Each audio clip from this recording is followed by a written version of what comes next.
Olá, alunos! Vamos para mais uma videoaula. Parabéns a vocês que já estão aí, organizados com os materiais para realizar as atividades.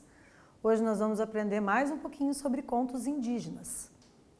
Então, preparamos aqui para vocês, como objetivo desta aula, ampliar o estudo do conto indígena por meio da leitura de mais um exemplar desse gênero, identificar a intertextualidade presente entre o conto lido e o poema, praticar as análises linguísticas referentes aos seguintes conteúdos: orações, substantivos comuns e próprios e verbos transitivos diretos e indiretos. Então, hoje a gente vai trabalhar um pouquinho de intertextualidade, um pouquinho de gramática, e retomar aí a valorização da cultura indígena. Eu trouxe aqui um depoimento de um índio, Olívio G. Cupé, e ele diz assim: nossos filhos sempre ouviram histórias, só que antes os livros eram os pajés. Graças aos antigos é que nós temos nossa história viva. Digo que o povo indígena sempre foi escritor, só que não sabia escrever. Hoje, a criança escuta, mas ela também lê. Diz, Olívio acredita que as crianças gostam de falar da natureza. Elas gostam de bicho, da lua, do sol, das árvores. É dessa forma que a gente fala e enxerga o mundo. A vida da gente todo dia é uma história. No caso da educação indígena, temos de formar indígenas não para serem não indígenas, mas para continuarem indígenas mesmo tendo formação escolar. Vou repetir aqui o último enunciado do Olívio. Ele diz, no caso da educação indígena, temos de formar indígenas não para serem não indígenas, mas para continuarem indígenas, mesmo tendo formação escolar. Então, a gente percebe aqui uma contra-argumentação, a defesa de uma educação que acaba, de certa forma, menosprezando a cultura indígena. Então, ele está defendendo aqui que os índios precisam sim ter acesso aos processos de letramento, aos processos de escolarização formal, aprender os conteúdos, para garantir a equidade de direitos, para que quando as crianças se tornem aí adolescentes e jovens, tenham as mesmas oportunidades de tentar o Exame Nacional do Ensino Médio, fazer o Enem, tentar ingressar numa universidade. Então, eles têm o direito de acesso aos conhecimentos, aos saberes historicamente construídos, assim como os brancos, assim como os asiáticos, assim como todos os povos aí que estão aí compondo esse processo híbrido cultural que compõe a nossa multiculturalidade brasileira. Então, ele está dizendo sim, mas eles têm direito a esse acesso, a essa formação escolar, mas ele quer que se ofereça uma formação escolar de forma que eles continuem sendo indígenas, ou seja, continuem tendo os seus valores, os seus princípios éticos, filosóficos de vida respeitados. Certo? Então, nós trouxemos aqui mais um conto indígena, A Dança do Arco-Íris, do João Anzanello Carrascosa. E ele diz assim, há muito tempo, vivia sobre uma planície de nuvens uma tribo muito feliz. Como não havia solo para plantar, só um emaranhado de fios branquinhos e fofos como algodão doce, as pessoas se alimentavam da carne de aves abatidas com flechas, que faziam amarrando em feixe uma porção dos fios que formavam o chão. De vez em quando, o chão dava uma sacudidelas. A planície inteira corcoveava e diminuía de tamanho, como se alguém abocanhasse parte dela. Certa vez, tentando alvejar uma ave, um caçador errou a pontaria e a flecha se cravou no chão. Ao arrancá-la, ele viu que se abrira uma fenda, através da qual pôde ver que lá embaixo havia outro mundo.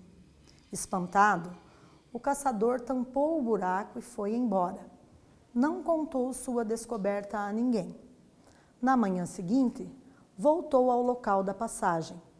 trançou uma longa corda com os fios do chão e desceu até o outro mundo. Foi parar no meio de uma aldeia onde uma linda índia lhe deu as boas-vindas, tão surpresa em vê-lo descer do céu quanto ele de encontrar criatura tão bela e amável. Conversaram um longo tempo e o caçador soube que a região onde ele vivia era conhecida por ela e seu povo como o mundo das nuvens, formado pelas águas que evaporavam dos rios, lagos e oceanos da terra. As águas caíam de volta como uma cortina líquida, que eles chamavam de chuva. Vai ver, é por isso que o chão lá de cima treme e encolhe, ele pensou. Ao fim da tarde, o caçador despediu-se da moça, agarrou-se à corda e subiu de volta para casa. Dali em diante, todos os dias ele escapava para encontrar-se com a jovem. Ela descreveu para ele os animais ferozes que havia lá embaixo. Ele disse a ela que lá no alto as coisas materiais não tinham valor nenhum. Um dia, a jovem deu ao caçador um cristal que havia achado perto de uma cachoeira e pediu para visitar o mundo dele. O rapaz a ajudou a subir pela corda. Mal tinham chegado lá nas alturas, descobriram que haviam sido seguidos pelos parentes dela, curiosos para ver como se vivia tão perto do céu. Foram todos recebidos com uma grande festa, que selou a amizade entre as duas nações. A partir de então, começou um grande sobe e desce entre céu e terra. A corda não resistiu a tanto trânsito e se partiu. Uma larga escada foi então construída e o movimento se tornou ainda mais intenso. O povo lá de baixo, indo a toda hora divertir-se nas nuvens, deixou de lavrar a terra e de cuidar do gado. Os habitantes lá de cima pararam de caçar pássaros e começaram a se apegar às coisas que as pessoas de baixo lhes levavam de presente ou que eles mesmos desciam para buscar. Vendo a desarmonia instalar-se entre a sua gente, o caçador destruiu a escada e fechou a passagem entre os dois mundos. Aos poucos, as coisas foram voltando ao normal, tanto na terra como nas nuvens. Mas a jovem índia, que ficara lá em cima com seu amado, tinha saudade de sua família e de seu mundo. Sem poder vê-los, começou a ficar cada vez mais triste. Aborrecido, o caçador fazia tudo para alegrá-la. Só não concordava em reabrir a comunicação entre os dois mundos. O sobe e desce recomeçaria e a sobrevivência de todos estaria ameaçada. Certa tarde, o caçador brincava com o cristal que ganhara da mulher. As nuvens começaram a sacudir sob seus pés, sinal de que lá embaixo estava chovendo. De repente, um raio de sol passou pelo cristal e se abriu num maravilhoso arco-íris que ligava o céu e a terra. Trocando o cristal de uma mão para a outra, o rapaz viu que o arco-íris mudava de lugar. "Yupi!" gritou ele. "Descobri a solução para meus problemas." Daquele dia em diante, quando aparecia o sol depois da chuva, sua jovem mulher escorregava pelo arco-íris abaixo e ia matar a saudade de sua gente. Se alguém lá de baixo se metia a querer visitar o mundo das nuvens, o caçador mudava a posição do cristal e o arco-íris saltava para outro lado. Até hoje, ele só permite a subida de sua amada, que sempre volta, feliz, para seus braços. Certo? Então, eu trouxe aqui para vocês o site de referência onde está esse conto e lá tem mais contos indígenas, histórias bem interessantes que vale a pena conferir, fica a dica, né? www.psicologiasdobrasil.com.br e vocês vão conseguir ler outros contos, outras lendas tão interessantes quanto, ok? Então está aqui, né, uma explicação para como surgiu o arco-íris, que encanta, né, que provocam uma sensação mágica em todas as pessoas que o observam. Vamos fazer um testezinho aqui para não perder o costume? Vamos lá. Ao falar das crianças, Olívio Jecupé afirma: hoje a criança escuta, mas ela também lê. Nessa frase existem duas orações. Uma oração é marcada pela presença de um verbo ou locução verbal. Sendo assim, quais são os verbos dessas duas orações? Primeira possibilidade, escutar e ler, ou segunda possibilidade, criança e ela. Um tempo para vocês pensarem, lembram que verbos e orações são sinônimos? Então, mais um tempinho aí, vamos lá?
Vamos ver aí, pessoal, vamos verificar quem acertou, olha lá.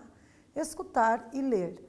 Né? Por que eu sei que escutar é verbo? Porque dá para conjugar, lembram? Se eu colocar no presente do modo indicativo, eu escuto, tu escutas, ele escuta, nós escutamos, vós escutais e eles escutam. Ler também é verbo, né? Eu leio, tu lês, ele lê, e assim vai. Agora, a segunda possibilidade, haveria chance de estar correta? Criança, peraí, deixa eu pensar, eu criança, tu crianças, ele criança, opa, não vai dar para conjugar. Se não dá para conjugar eu, tu, ele, nós, vós, eles e fazer flexão verbal, então eu tenho que pensar que essa palavra pertence a uma outra classe gramatical, né? Que a gente também já estudou, que é um substantivo, né? Porque eu posso colocar o a na frente, a criança. Lembram? Se eu posso colocar um artigo definido, o, a, os, as, essa palavra é um substantivo. Então, a criança, substantivo feminino, certo? E ela é pronome, né? Eu não posso colocar um a na frente, não faria sentido. A ela. Né? Ela aqui é pronome pessoal do caso reto de eu, tu, ele, ela, nós, vós, eles ou elas. Certo? Então, não poderia ser correta a segunda possibilidade, apenas a primeira. Parabéns para quem acertou, mostrou que compreendeu, né, que a palavra que eu posso conjugar, ela é um verbo. Agora, observe a frase. De vez em quando, o chão dava uma sacudidelas.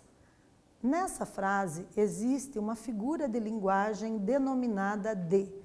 Primeira possibilidade, personificação. Segunda possibilidade, onomatopeia.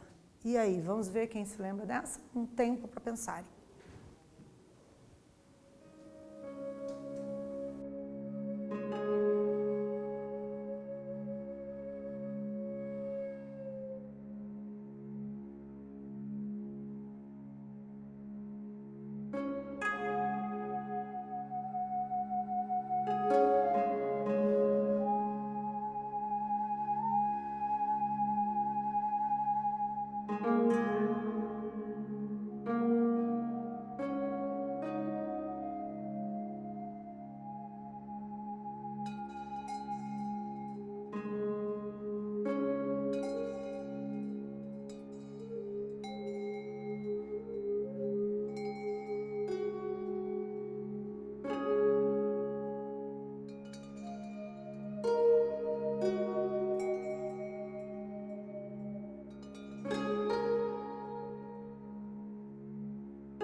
Verificando então quem acertou, é uma personificação, né, pessoal? Olha o que a gente tem ali. De vez em quando o chão dava uma sacudidelas, como se dissesse assim. De vez em quando o chão sacudia, o chão se movimentava. Ah, professora, mas existem alguns lugares nos Estados Unidos que o chão treme. Né? A gente sabe que tem lugares lá que a terra dá uma tremidinha. Então, de fato, o chão pode dar uma sacudidela. Sim, pessoal, só que aí, nesse caso, né, a gente estaria num outro contexto, né, numa outra situação de enunciado. Né? Nesse contexto que estamos trabalhando aqui, não se espera que o chão vá se movimentar, vá dar uma sacudidela. Então, aqui foi atribuído característica de pessoa a um ser inanimado, que é o chão. Né? Lembra? Inanimado, que não tem ânimo, que não tem alma, que não tem vida. Né? O chão, em princípio, não é para ter vida, certo? Então, nesse contexto aqui, a gente tem uma personificação que é uma figura de linguagem bastante utilizada pelos escritores, em especial quando vão produzir algum texto literário. Né, que pode ser lá um conto, uma crônica, uma poesia, um romance, enfim. Então, geralmente gostam de utilizar aí a linguagem figurada. E nesse caso aqui a gente tem um exemplo de personificação. Ah, professor, meu colega marcou onomatopeia. O que é mesmo onomatopeia? Dá para fazer aí um remember, né? Lembram lá a onomatopeia? Ela faz o quê? A imitação dos sons. Quando eu quero imitar o som do relógio, o que eu faço? O barulho tic-tac, tic-tac. Vocês que são acostumados a ler histórias em quadrinhos, geralmente nos quadrinhos, nas tirinhas, utiliza-se bastante esse recurso, né, essa figura de linguagem que são as onomatopeias, para imitar o barulho dos sons. Né? Se vocês se recordarem lá nas aulas anteriores, quando a gente viu a transcrição radiofônica, tinha o imito de um apito num campo de futebol. Né? Então, o escritor utilizava lá PRI, pegava o P, R, I, vários R's ali para fazer uma representação fonêmica, uma imitação do som da palavra, certo? Então, aqui não tem esse exemplo no enunciado da questão 2.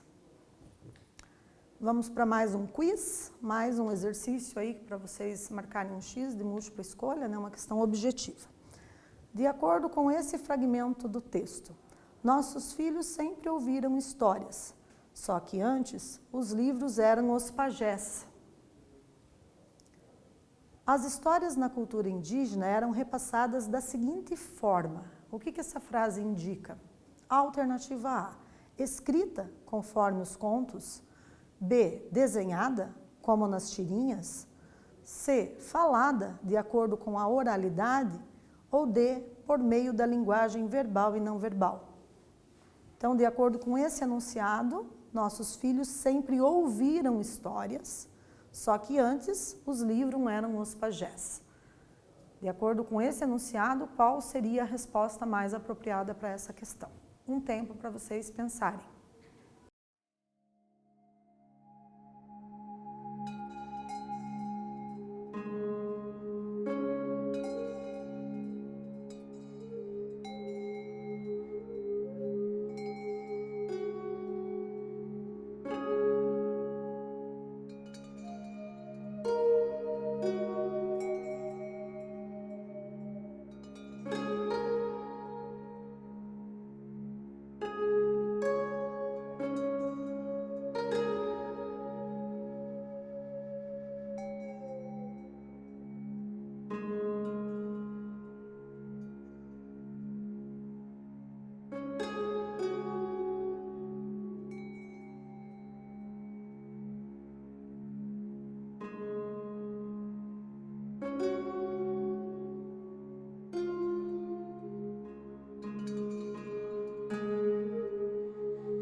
Ok, pessoal? Então, acertou quem marcou um X na letra C. Né? A linguagem tradicional utilizada pelos índios era a linguagem falada e de acordo com a oralidade. Era o recurso que eles mais tinham para passar de geração para geração as histórias de vida, os valores, os princípios éticos e morais que constituem aí a cultura indígena, certo? Então, acertou quem marcou um X na letra C. Exercício 2. Quais são os substantivos na frase? Elas gostam de bicho, da lua, do sol, das árvores. Marquem aí a alternativa que completa, que complementa aí, que atende ao enunciado, né? Indicando quais são os substantivos, tá? Então, lembrem lá que para ser substantivo, geralmente eu posso colocar um artigo na frente da palavra. Pode ser um artigo definido, ou a, os, as, né? Ou aluno, a professora, o caderno, a borracha, e pode ser também um artigo indefinido, uma, uns, umas, né? Então, um aluno, uma professora. Quando eu não tenho certeza do que eu estou falando, eu coloco lá um artigo indefinido. Né? Vi ontem um menino passando pela rua. Eu não sei quem é, não sei o nome, eu coloco um artigo indefinido porque não está definido para mim. Né? Por isso que eu digo, eu vi um menino, não conheço, certo? Então, pensem que os substantivos, geralmente, eles admitem que você coloque antes deles um desses artigos, que pode ser definido ou indefinido. Um tempinho para vocês pensarem mais essa questão e marcar um X.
Fácil, pessoal? Então, acertou quem marcou um X na letra C.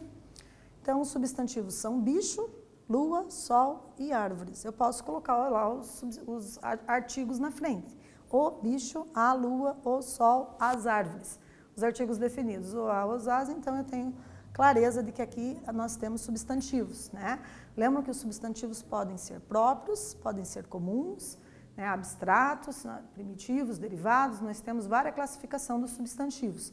Neste caso aqui temos que os substantivos são todos comuns, portanto escrito com letra minúscula, né, porque se fossem próprios deveriam estar escritos com letras maiúsculas. Né? Lembrem lá os substantivos próprios, nome de pessoas, de países, nome de ruas, de empresas, títulos de livros e por aí vai, ok? Vamos para mais uma lista de exercícios aí para a gente praticar. Eu vou pedir então para a gente ler aqui o poema, é um poema bem famoso, escrito pelo Oswald de Andrade, que ele diz assim: quando o português chegou, debaixo de uma bruta chuva, vestiu o índio. Que pena! Fosse uma manhã de sol, o índio tinha despido o português. Né? O que o Oswald de Andrade está dizendo aqui nesse poema? Né? Como que o eu lírico se manifesta nesses versos? Né? O eu lírico, lembra lá, são os sentimentos do poeta com relação a determinado aspecto. Né? Nesse caso aqui, ele está trazendo a valorização da cultura indígena, está fazendo a exaltação dos índios, a valorização daquilo que eles acreditam e dos seus costumes. Né? E aí ele está retomando o descobrimento do Brasil. Né? Lembram que diz a história, pelo menos de acordo com os relatos históricos que foram escritos por alguns historiadores, né, e cronistas, aventureiros marítimos que estiveram aqui na época do descobrimento. Diz lá que os índios andavam todos nus. Né? O Pero Vaz de Caminha escreve lá na carta para o rei Dom Manuel em Portugal, dizendo que que não havia nenhuma cobertura para cobrir as suas vergonhas, se referindo às partes íntimas dos índios. Então eles andavam nus, eram nômades, né, não tinham aquele sentimento de que eles deveriam ter uma propriedade privada, de que eles teriam que marcar as suas terras, né, para dizer: esse pedaço de terra aqui é meu, aqui eu vou plantar, eu vou colher e eu vou tirar o sustento da minha família, né, da minha comunidade. E ninguém vai pegar essa terra para si só porque tem condições aí de vir com dinheiro para poder construir muros, né, e dizer: não, eu construí esses muros, essas terras são minhas. O índio não tinha essa sensação, esse sentimento, né, de propriedade privada, porque ele era nômade. Né? Ele era nômade, um dia ele vivia num lugar, porque ali tinha bastante fruto, tinha bastante pesca, né? Ele não tinha essa ambição de ter bens materiais, então para ele estava bom, né, ele fazer a caça, pescar, colher os frutos, ele conseguiu o alimento, estava ótimo. Né? Então foi o português que veio, né, e despiu ele. Né? Então, despiu está utilizado aqui, né, numa linguagem altamente figurada. Né? Despiu no sentido de tirou a roupa do índio? Não, mas a gente sabe que o índio já andava sem roupa. Né? Ele despiu o quê? Despiu a sua cultura. Né? Despiu a cultura do índio. E aqui o Oswald de Andrade faz esse trocadilho com a palavra. Né? Ele diz: quando o português chegou, né, os portugueses que vieram de Portugal lá, né, nas caravelas lideradas pelo capitão-mor da frota, que era o Pedro Álvares Cabral, lembram? Quando ele chegou debaixo de uma bruta chuva, estava chovendo, né, os aventureiros marítimos contam isso, o Pero Vaz de Caminha também conta lá na carta que havia uma chuva. O que ele fez? Ele vestiu o índio. É uma linguagem figurada. Professor, ele colocou roupa no índio, então fez o índio usar terno, gravata, sapato? Não, não é isso. Vestiu o índio no sentido de: eu sou o seu colonizador, eu vim aqui, eu gostei dessa terra vai me dar lucro, né? Então eu vou explorar essa terra, eu vou explorar você, vou explorar sua mão de obra. Então, eu vou vestir você com os meus valores. Lembram que esses valores não se trata só da questão dos valores materiais com relação aos bens materiais, né, de demarcação de terra e de ir se apropriando das terras que eram dos índios. Né, mas se trata também de valores com relação à língua. Né, o colonizador ele impõe geralmente a sua língua. Então, trouxeram lá os padres jesuítas que vieram para catequizar os índios, ensinar os dogmas da religião católica e também para ensinar a língua portuguesa, alfabetizá-los. Né? Eles até então não tinham a apropriação da escrita, não tinha sido promovido o letramento. Então, os padres jesuítas foram trazidos para cá com essa função dupla, né? Catequética e didática pedagógica. Né? Catequética de ensinar os valores religiosos e didático-pedagógica para ensinar a língua portuguesa. Aí o Oswald de Andrade diz: que pena, fosse uma manhã de sol, né, caso não estivesse chovendo, o índio tinha despido o português, né? E daí, se o índio tivesse tirado os valores do português e dito assim, não, vocês vieram lá de uma terra estrangeira para as nossas terras, nós vivemos dessa forma e somos nós que vamos ensinar para vocês os nossos valores. É vocês que vão tirar a roupa literalmente e vão andar como a gente, porque tá bom assim, né? E vão se despir desses valores de aquisição de bens materiais, aquisição de terras e etc. E aí, como será que nós viveríamos hoje, né, se o contrário tivesse ocorrido? Né, se o índio tivesse despido o português, né? Uma questãozinha aí para a gente refletir, né? Então, vocês vejam que aqui a gente tem no formato de poema também a exaltação da cultura do índio, a valorização, né, dos princípios defendidos pelas comunidades indígenas. Agora, leia esse fragmento de Olívio Jecopé, né? Vamos voltar lá no texto inicial do começo da aula. Ele diz assim: no caso da educação indígena, temos de formar indígenas não para serem não indígenas, mas para continuarem indígenas mesmo tendo formação escolar. O que a mensagem contida nesse fragmento dialoga com o poema de Oswald de Andrade? Escreva de 3 a 5 linhas, comparando e explicitando a intertextualidade. Então, em que momento que há a conversa entre os textos, esse fragmento e o poema do Oswald de Andrade? Um tempinho para vocês pensarem aí e elaborar essa resposta.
Então, pessoal, vamos verificar quem fez uma resposta aproximada com o que está aqui, né? Uma aproximação da resposta já garante que vocês acertaram aí a ideia principal. Então, esse fragmento do conto dialoga com o poema, pois faz um apelo para que não se percam os costumes, a cultura indígena. A escola e seus ensinamentos não podem fazer os índios abandonarem seus valores. No poema, o poeta lamenta que os portugueses despiram os índios, tiveram seus valores e costumes. Vejam que foi colocado entre aspas a palavra despiram. Né? Despiram no sentido de tirar os costumes, os valores dos índios. Né? É tirar a roupa, se vocês forem verificar lá no dicionário, né? Despir-se, mas aqui adquire um sentido figurado, né? No sentido de fazer com que tirassem, com que abandonassem, digamos assim, os seus valores, considerando de repente inferiores aos valores do homem branco, né? Do europeu que veio explorar as terras brasileiras, certo? Releia agora a frase. Elas gostam de bicho, da lua, do sol, das árvores. O verbo gostar exige preposição de, por isso esse verbo é transitivo direto, transitivo indireto, intransitivo ou transitivo direto e indireto. Né? Então vamos nos lembrar um pouquinho aí de como que é feita a transitividade dos verbos nas frases. Né? Então, a gente, nas aulas anteriores, já estudou um pouquinho disso. Né? Lembrem lá que quando o verbo precisa de um complemento, ele é transitivo direto. Se esse complemento requer ainda uma preposição para complementar o sentido, ele é transitivo indireto. Né? Pensando no verbo morar, por exemplo, os índios moravam em terras que eram suas, por exemplo. Né? Então, não tinham lá o sentimento de propriedade privada, então todas as terras brasileiras eram dos índios, pertenciam a eles. Né? Então, se eu fizer uma frase, os índios moravam em suas terras. Quem mora, mora em algum lugar. Então, o verbo morar é transitivo indireto, porque ele pede a preposição em. Se eu disser, os índios moravam em suas terras, alguém vai dizer, não, está errado. Os índios moravam em suas terras, tem que ter o em. Senão a frase fica estranha. Então, a gente tem que, toda vez que o verbo pede uma preposição, toda vez que esse verbo necessitar do complemento junto com a preposição, então ele é indireto. Tá? Então, um tempinho para vocês pensar nisso e tenta acertar essa questão.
Vamos verificar, pessoal, quem acertou aí, quem marcou então que o verbo é transitivo indireto, né? Então, gostar exige a preposição de, né? Quando que eu posso errar uma frase utilizando o verbo gostar? Às vezes a gente pergunta, quem você gosta? Opa, gramaticalmente essa frase será que está correta? Se o verbo gostar exige a preposição de, então o começo da frase tem que sair de quem você gosta. Agora sim, certo? Então, toda vez que eu utilizar o verbo gostar em qualquer frase, tem que estar acompanhada da preposição de, porque é necessário, ele é um verbo transitivo indireto e ele necessita da preposição para complementar o sentido. Ok? Então, parabéns para quem acertou essa. Vamos para mais um exercício. Onde está a ironia nesta tirinha? Lembra que ironia, às vezes a pessoa fala uma coisa querendo dizer o contrário do que ela disse. Geralmente a ironia provoca um certo humor, né? Ela envolve ali um pouco de comicidade, geralmente uma situação cômica, né? É uma sátira. Né? Às vezes você quer tirar sarro de uma situação ou fazer as pessoas refletirem sobre algo, você usa a ironia. Então você fala algo, mas você quer dizer o contrário daquilo. Você está sendo irônico, certo? Então aqui tem mais uma tirinha para a gente analisar. Ei, Cava! Você sabia que os caraíbas chamam Jaci de lua e Mboi de cobra? E aquilo, Papa Capim? Como os caraíbas chamam aquilo? Agora observem o último quadrinho. Progresso. E embaixo Maurício de Souza, né, que é o autor da tirinha. Então a gente tem aqui, né, uma preocupação o quê? Ambiental, né? A gente tem aqui um rio que parece que está sujo, né? Um lago ali, alguma coisa assim. Então, vamos pensar aqui na resposta dessa questão. Onde está a ironia desta tirinha? Vou dar um tempinho para vocês pensarem.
Verificando então, pessoal, uma resposta aproximada seria dizer que os índios estão criticando a falta de cuidado com o meio ambiente, a poluição ao rio, ironizando ao dizer que chamam a essa situação de progresso, certo? Então, na aula de hoje, a gente aprendeu mais um pouquinho sobre contos indígenas, fizemos ali uma revisão sobre intertextualidade, orações, verbos transitivos diretos e indiretos e um pouquinho de substantivos comuns e próprios. Agradeço a participação de todos, o empenho e a dedicação de vocês, parabéns e continuem em casa se vocês puderem.